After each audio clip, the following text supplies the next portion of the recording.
Akiaria na andiki a mohoro guku Nairobi, mutongoria wa kiama kia DCP Rigathi Gachagua ni atetetie thirikari akiuga bajeti iria irendekithio hamwe na watho wa kigina itiagiriire kuona mendekithia maria ciukite namo ni megutuma Mukenya athie na mbere na kuhinyiririo.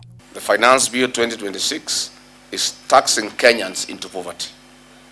It is a killer and a threat to common mwananchi.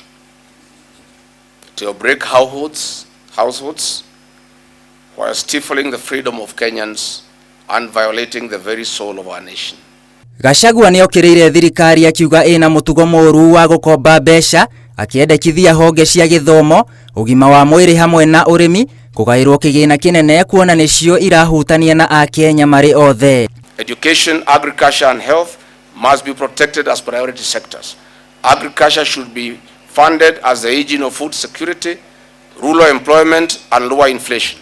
Health should be funded as a core human right and an investment in productivity. Oho ni okiriire mendekithia ma thirikari watho-ini wa kigina wa kwendekithia magoti kuri thimu cia moko kuma gicunje gia 10 nginya gicunje kia 25, akiuga itua riri ni rikuhinyiriria Akenya aria matumagira thimu guthoma hamwe na gutwarithia biashara ciao na mbere. Mobile phones are no longer luxury goods.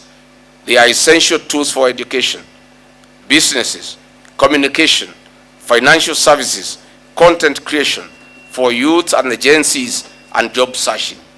Increasing their cost will widen the digital divide and disproportionately affect students, entrepreneurs and rural communities. Riu Gachagua arendekithia maundu manana maria thirikari ibatie gutacokia niguo gubacirira Akenya, maria ni hamwe na kweheria kaima na magoti ma waki wa nyumba, kunyihia uhuthiri moru wa mbeca thirikari-ini, kunyihia ngombo cia bururi, gwikirira honge cia githomo, urimi na ugima wa mwiri, hamwe na kuriha mathire ma ene kandarathi gatagati ka mangi. The government should pay pending bills to businesses and suppliers. That would restore liquidity, support SMEs and stimulate activity across the economy. Mutongoria uyu riu arenda abunge kurugama na Akenya na kurega kuhetukia bajeti hamwe na watho wa kigina. Ngiribotera Inooro TV, njitagwo William Wainaina.